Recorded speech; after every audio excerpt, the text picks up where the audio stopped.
bos dadi kanangan cemara sewu sarangan ngelingake nalika biyen pacaran.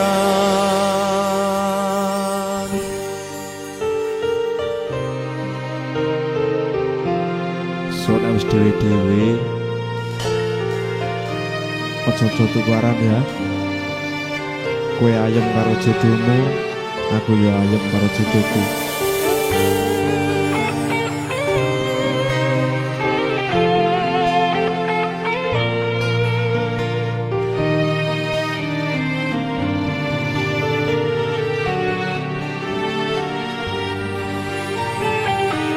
Mantul-mantul cemara kegawa angin